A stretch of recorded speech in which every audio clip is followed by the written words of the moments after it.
आज की कहानी। 4 ढेरियाँ। एक राजा था, उसके कोई पुत्र नहीं था। राजा बहुत दिनों से पुत्र की प्राप्ति के लिए आशा लगाए बैठा था, लेकिन पुत्र की प्राप्ति नहीं हुई। उसके सलाहकारों ने तांत्रिकों से सहयोग लेने को कहा।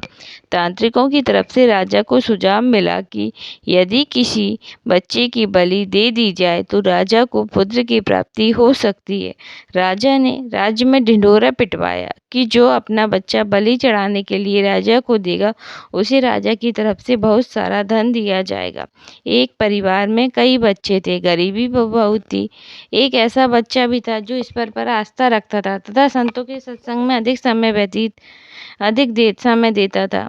राजा की मुनादी सुनकर परिवार को लगा कि क्यों ना इसे राजा को दे दिया जाए, क्योंकि ये निकम्मा है, कुछ काम धाम भी नहीं करता है और हमारे किसी काम का भी नहीं है, और इसे देने पर राजा प्रसन्न होकर हमें बहुत सारा धन देगा।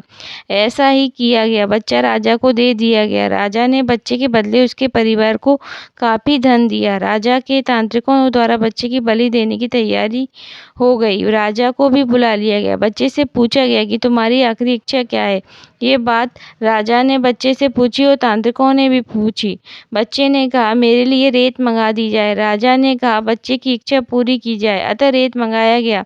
बच्चे ने रेत के 4 ढेर बनाए। एक एक करके बच्चे ने 3 रेत के ढेरों को तोड़ दिया और चौथे के सामने हाथ जोड़कर बैठ गया और उसने राजा से कहा कि अब जो करना है आप लोग कर लें।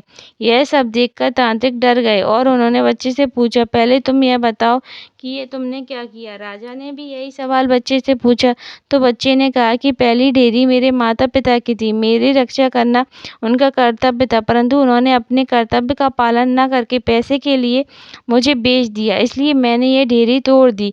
दूसरी ढेरी मेरे सगे संबंधियों की थी, परंतु उन्होंने भी मेरे माता पिता को नहीं समझाया, अतः मैंने दूसरी ढेरी भी तोड़ दी।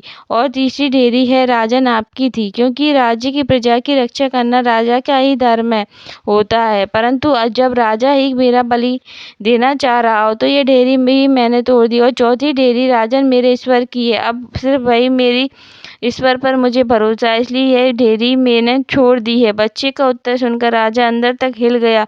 उसने सोचा कि पता नहीं बच्चे की बलि देने के पश्चात भी पुत्र की प्राप्ति हो भी या नहीं, इसलिए क्यों ना इस बच्चे को अपना पुत्र बना लिया जाए। इतना समझदार और ईश्वर भक्त बच्चा है, इसे अच्छा बच्चा और कहाँ मिलेगा। काफी सोच विचार के बाद राजा ने उस बच्चे को अपना पुत्र बना लिया और राजकुमार घोषित कर दिया। जो व्यक्ति ईश्वर पर विश्वास रखते हैं उनका कोई बाल भी बांका नहीं कर सकता। यह एक अटल सत्य है।